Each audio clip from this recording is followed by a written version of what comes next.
दोस्तों, अगर भारत को जानना है तो रामायण को जानना ही पड़ेगा। इसलिए नहीं कि आप हिंदू हैं या ये हिंदू बाहुल्य देश है, बल्कि इसलिए क्योंकि भारत का इतिहास, भूगोल, यहाँ की भाषाएं, परंपराएं और संस्कृति सभी की सभी रामायण में समाई हुई हैं। भगवान राम जी ने न केवल हमारी जीवन शैली, हमारी सोच, बल्कि हमारी राजनीति, हमारी न्याय व्यवस्था और हमारी अर्थव्यवस्था आदि सभी की रेखाएं खींची हैं। पर हमारे लिए बहुत दुख की बात है कि भारत की आत्मा में बसने वाले श्री रामचंद्र जी की अपनी ही जन्मभूमि पर मंदिर बनने के लिए 500 वर्षों की प्रतीक्षा और 30 वर्षों तक कोर्ट में लड़ाई लड़नी पड़ी, जो कि सुप्रीम कोर्ट के आज तक के इतिहास का दूसरा सबसे लंबा केस था। दोस्तों, आज के समय में श्री राम जन्मभूमि पर मंदिर तो बन रहा है, लेकिन आज भी हमारे बीच कई ऐसे लोग हैं जो इस बात पर विश्वास ही नहीं करते हैं कि वहां पर राम मंदिर के अवशेष मिले थे। कई लोग तो उन अवशेषों को किसी बौद्ध मंदिर का अवशेष भी बोल देते हैं। साथ में इसके साथ एक और दुख की बात यह है कि जब आज राम मंदिर बनने जा रहा है तो हम में से हजारों लोगों को पता ही नहीं है कि न्यायालय में वो क्या सबूत रखे गए थे जिसके कारण न्याय राम मंदिर के पक्ष में आया था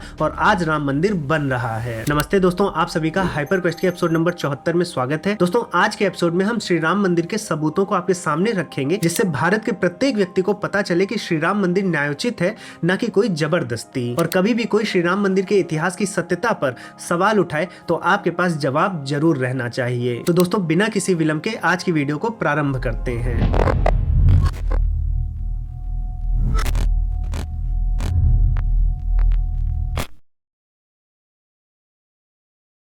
दोस्तों, सुप्रीम कोर्ट में जो मंदिर मस्जिद का विवाद चला था उसके दो प्रमुख बिंदु थे। पहला बिंदु था ये जानना कि क्या श्री राम मंदिर का जो निश्चित स्थान है वो वही है, और दूसरा ये जानना था कि क्या जो मस्जिद वहां पर थी वो मंदिर को तोड़कर बनी थी या नहीं। अब मंदिर पक्ष ने तो ये सिद्ध कर दिया था अपने धार्मिक ग्रंथों से कि श्री राम जी की जन्मस्थली अयोध्या ही थी, लेकिन कोर्ट में धर्म और आस्था से ज्यादा ऐतिहासिक प्रमाणों पर जोर दिया जाता है कि जितने ज्यादा से ज्यादा हमें सत्य ऐतिहासिक प्रमाण मिलेंगे उससे केस और स्ट्रॉन्ग हो जाता है। तो अब हम जानेंगे वो सारे सबूत जो कोर्ट में पेश किए गए और जिसके आधार पर श्री राम मंदिर को न्याय मिला। चलिए बारी बारी से सारे सबूतों को देखते हैं।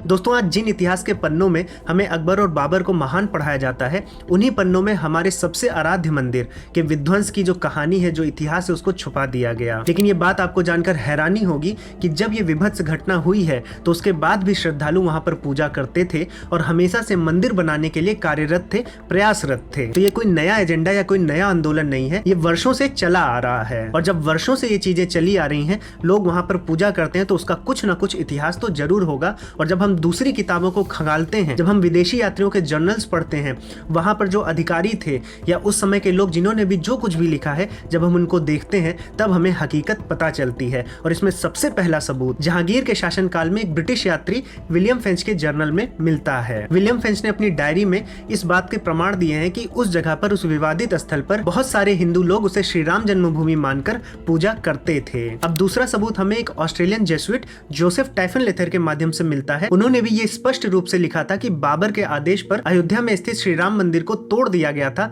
लेकिन तोड़ने के बाद भी हिंदू वहां पर उसकी वेदी पर पूजा करते थे। जोसेफ टाइफनलेथर एक गणितज्ञ और एक खगोल शास्त्री थे और 1766 से लेकर 1771 तक अयोध्या में निवास भी किए हैं। अयोध्या में अपने 6 वर्षों के निवास के दौरान उन्होंने बहुत ढेर सारे मानचित्रों का निर्माण किया और इस बात को भी स्पष्ट किया कि जब रामनवमी आती थी तो रामनवमी के दिन हजारों हिंदुओं की एक विशाल भीड़ वहां पर उमड़ती थी। इसके साथ उन्होंने ये भी बताया कि मंदिर के विध्वंस से 12 पिलर को निकालकर मस्जिद का निर्माण किया गया था। और इसमें सबसे महत्वपूर्ण बात यह है कि उन्होंने कहीं भी मुसलमानों द्वारा उस जगह पर नमाज पढ़ने के बारे में नहीं लिखा है। अब आइए तीसरा सबूत देखते हैं।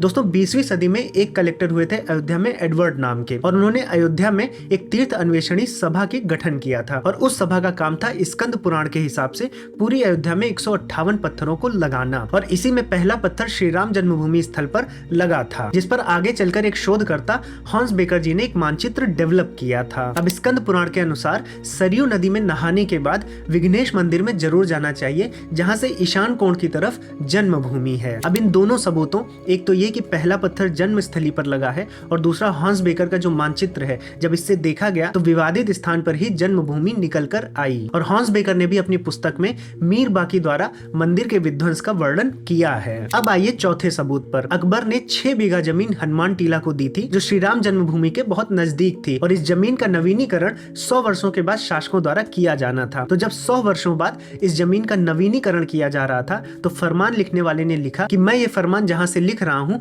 वो श्री राम जी की जन्मभूमि है, क्योंकि वहां पर ढेरों हिंदू मंदिर के टूटने के बाद भी पूजा करते थे। अब दोस्तों 5वां सबूत देखते हैं। एक मनुकी नाम के इटालियन चिकित्सक थे जिन्होंने अपनी पुस्तक हिस्टोरी ऑफ मुगल्स में बहुत ढेर सारी चीजों को रिवील किया है। वो 1660 में भारत आए थे और औरंगजेब की तरफ से राजा मान सिंह की सेना के नायक बने थे। उन्होंने बताया कि औरंगजेब के आदेश पर न केवल अयोध्या बल्कि उज्जैन, मथुरा, काशी और हरिद्वार में बहुत ढेर सारे मंदिरों को तोड़ा गया। साथ में उन्होंने ये भी बताया कि जब अयोध्या का विध्वंस हुआ तो उसके बाद हिंदू वहां पर एकत्र होकर फिर से पूजा पाठ करने लगे थे, जिससे चिढ़कर औरंगजेब ने उस जगह पर पुनः विध्वंस का फरमान दे दिया था। तो न केवल हमारे धार्मिक ग्रंथ बल्कि जो विदेशी ट्रैवलर्स भी थे या उस समय वहां पर थे, उनकी भी किताबों से, उनके भी जर्नल से हमें बहुत ढेर सारे प्रमाण मिलते हैं कि उस जगह पर राम मंदिर था जिस जगह पर बाद में विवादित बाबरी मस्जिद बनाई गई। तो सत्य के रूप में हमारे पास बहुत ढेर सारे सबूत हैं, लेकिन जो शाश्वत सत्य है कि वहां पर मंदिर था वो हमें उस जगह की भूमि के अंदर ही मिल गया। अब आइए आर्कियोलॉजिकल एविडेंसेस की तरफ ले चलते हैं, क्योंकि बहुत से लोगों का मानना है, मुस्लिम्स ये मानते हैं कि वहां पर ईदगाह था और बहुत से विद्वान मानते हैं कि वो बौद्ध धर्म के मंदिर थे। तो आइए देख लेते हैं कि भूमि के अंदर भी क्या मिला। साथियों, हमने अपनी विरासत के एक प्रमुख चिन्ह को 500 वर्षों के संघर्ष के बाद पुनर्जीवित कर लिया है, और अब हमें अपनी संस्कृत भाषा को भी जगाना है, क्योंकि ये वही भाषा है जिसमें हमारे उत्कृष्ट वैज्ञानिकों, दार्शनिकों और गणतज्ञों ने भारतवर्ष को एक विश्व गुरु बनाया था। तो हम ऐसी भाषा को लुप्त होने नहीं दे सकते, और इसी दिशा में हमने अपने शिक्षण मैप पर संस्कृत भाषा को भी पढ़ाना शुरू किया है। एक बहुत ही निपुण संस्कृताचार्य जी प्रत्येक शनिवार और रविवार को आपको संस्कृत भाषा सिखा रहे हैं। हर एक कक्षा रिकॉर्डेड वीडियोस हैं। आप जब भी इनरोल करेंगे आपको सारी की सारी वीडियोस आजीवन काल के लिए उपलब्ध कराई जाएंगी, और जो भी आपके प्रश्न होते हैं उनको बीच बीच में आचार्य जी लाइव सेशन के माध्यम से उत्तर देने का प्रयास भी करते हैं। आचार्य जी स्वयं बेंगलोर के पेजावर मठ से 12 वर्षों तक गुरुकुल पद्धति से संस्कृत भाषा का अध्ययन किए हैं और वर्तमान में संस्कृत भाषा के प्रचार और प्रसार में कार्यरत हैं। संस्कृत भाषा पर यह कोर्स संस्कृत भाषा प्रज्ञा बहुत ही आसान भाषा में बनाया गया है, जिससे बच्चे बूढ़े बड़े सभी के लिए सुलभ हो और सभी संस्कृत भाषा को सीख पाएं। साथ में मैं भी शिक्षण मैप पर आपको हिंदू दर्शनों के बारे में पढ़ा रहा हूँ। आप सारे के सारे कोर्सेज की फ्री डेमो वीडियोस को चेक कर सकते हैं कि किस प्रकार से वहाँ पर पढ़ाया जा रहा है, और अगर अच्छा लगे तो आप आज ही किसी न किसी कोर्स में इनरोल करके अपनी आध्यात्मिक यात्रा पर आगे बढ़ें। दोस्तों, ऐप की लिंक नीचे डिस्क्रिप्शन और कमेंट सेक्शन में दी है, एक बार जरूर चेकआउट करें। संस्कृत भाषा को सीखें, क्योंकि संस्कृत से ही होगा। दोस्तों, अब आइए श्री राम मंदिर के आर्कियोलॉजिकल एविडेंसेस की तरफ बढ़ते हैं। दोस्तों, आर्कियोलॉजिकल सर्वे ऑफ इंडिया ने सबसे पहली बार 1977 में पूर्व डायरेक्टर प्रोफेसर बीबी लाल के निर्देशन में जन्मभूमि का सर्वे किया, और इस सर्वे में हमारे पद्म भूषण के मोहम्मद जी, जो कि एएसआई के पूर्व रीजनल डायरेक्टर थे, वो भी इस टीम का हिस्सा थे। और जब ये टीम उस विवादित ढांचे के अंदर गई तो वहां पर उन्होंने 12 पिलर्स ऐसे पाए जो एक 12वीं सदी के मंदिर के पिलर्स थे, क्योंकि उन पर हिंदू कलाकृतियां उकेरी गई थी। और उसी ढांचे में 10 ऐसे पिलर बेसिस भी मिले थे जो कि एक हिंदू मंदिर के ही थे, क्योंकि इन पिलर बेसिस पर पूर्ण कलश की आकृतियां बनी हुई थी। और जो हमारे हिंदुओं में 8 पवित्र चिन्ह होते हैं जिन्हें अष्टमंगल कहा जाता है, उनमें कलश एक बहुत ही पवित्र चिन्ह है। तो जहां पर पहले मस्जिद पक्ष ये बोलता था कि ये जो पूरी की पूरी ढांचा बना है, जो मस्जिद बनी है, वो किसी एक जमीन पर बनी थी। इन खोजों के पश्चात वो ये कहने लगे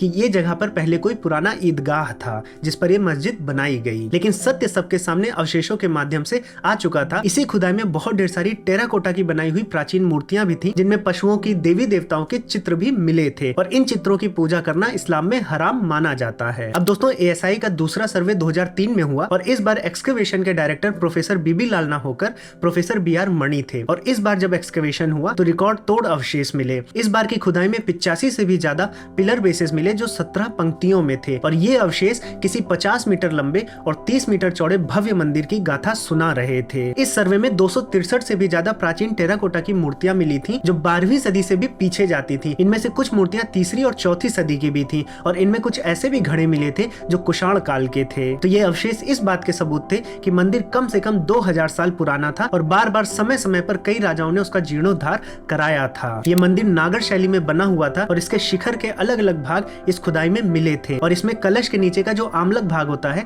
वो कमल की आकृति का था। अगर आपको मंदिर के अलग अलग भागों के बारे में जानना है तो हमने एक डेडिकेटेड वीडियो बनाई थी जहां पर हमने नागर शैली के मंदिर और द्रविड़ शैली के मंदिरों के अलग अलग भागों को समझाया था। आप वो वीडियो भी जाकर देख सकते हैं। दोस्तों, दूसरे सर्वे में मकरमुख जल प्रवाह प्रणाली के भी अवशेष मिले थे जो माँ गंगा का प्रतीक होता है। तो जिन भाइयों को ये लगता है कि ये कोई बौद्ध धर्म का मंदिर था, तो उनको भी ये संदेह नहीं रह जाएगा अगर वो इस प्रणाली और इस माँ गंगा के सिंबोलिज्म को समझ लेंगे। और अगर अभी भी संदेह है तो 1992 में ही जब ये विवादित ढांचा गिराया गया था, तो उसमें से 5 फुट लंबी 2 फुट चौड़ी लाल बलुआ पत्थर की विष्णुहरी शिला मिली थी, जो स्पष्ट साक्ष्य है 12वीं शताब्दी के हिंदू मंदिर की। इस 20 पंक्तियों वाले शिलालेख में लिखा था कि जो संसार में विद्वानों में अग्रणी था और मेघ का पुत्र था, उसके भतीजे नय चंद्र ने राजाओं में श्रेष्ठ गोविंद चंद्र के प्रसाद से साकेत मंडल का आधिपत्य प्राप्त किया। टंकों द्वारा उत्कीर्ण शैल शिखरों की भांति शिला श्रेणी से युक्त स्वर्ण कलश वाले श्री विष्णु हरि के सुंदर मंदिर का निर्माण करवाया। तो ये सारे पुरातात्विक अवशेष इस बात को बताते हैं कि वहां पर एक हिंदू मंदिर ही था जिसको तोड़कर एक मस्जिद बनाई गई। तो ये कोई आस्था का ही विषय नहीं है, बल्कि इसके ऐतिहासिक साक्ष्य भी हैं और ये एक सत्य पर आधारित न्याय सुप्रीम कोर्ट ने राम मंदिर को दिया है। और जो समाज में हिंदू धर्म, बौद्ध धर्म और जैन धर्म के बीच में द्वेष फैलाना चाहते हैं और जो इस बात को बोलते हैं कि ये मंदिर कहीं ना कहीं बौद्ध धर्म और जैन धर्म के होंगे, तो एसआई की टीम के हिस्सा रहे हरि मांझी जी ने भी ये क्लियर किया है कि ये हिंदू धर्म का ही मंदिर था, जबकि आप देखें तो हरि मांझी जी बौद्ध धर्म से ही आते थे। तो दोस्तों, इस वीडियो के माध्यम से आपको समझ में आया होगा कि किस प्रकार के सबूत कोर्ट में पेश किए गए। कोर्ट आस्था के साथ साथ ऐतिहासिक साक्ष्यों पर ज्यादा जोर देता है और इस प्रकार के कई साक्ष्य न केवल हिंदू इतिहास से बल्कि विदेशी प्रमाण से भी दिए गए थे। और बाद में इन्हीं विदेशी प्रमाणों को उजागर करते हुए आर्कियोलॉजिकल सर्वे में भी बहुत ढेर सारे अवशेष हमें मिले थे जो इस बात को प्रूव करते हैं कि वहां पर हिंदू मंदिर हुआ करता था। दोस्तों, मैं आपसे रिक्वेस्ट करूंगा कि ये वीडियो ज्यादा से ज्यादा लोगों में शेयर करें, जिससे सबको समझ में आए ये केवल आस्था का ही विषय नहीं था, ये सत्य का विषय था और इसमें सत्य की जीत हुई है। यतो धर्मः ततो जयः। और साथ में दोस्तों, अगर आपके किसी परिवार में किसी दोस्त को या किसी बच्चे को संस्कृत सीखनी है तो एक बार शिक्षणम ऐप पर जरूर जाएं। उसके अलावा वहां पर हिंदू दर्शनों को भी डिटेल में पढ़ाया जा रहा है, जिससे आप किसी भी पाखंड से बचे रहें और सनातन धर्म के जो मूल विचार हैं, जो मूल फिलॉसफी है, उसको समझकर अपने जीवन में सुधार ला सकें। दोस्तों, इस वीडियो को लाइक जरूर करिएगा और कमेंट सेक्शन में हमें अपनी राय भी दीजिएगा। चैनल सब्सक्राइब नहीं किया तो चैनल को भी सब्सक्राइब कर ले। अब मैं दूंगा इस वीडियो को यहीं पर विराम। अब मैं मिलूंगा एक नए टॉपिक के साथ नई वीडियो में। तब तक के लिए जय श्री राम।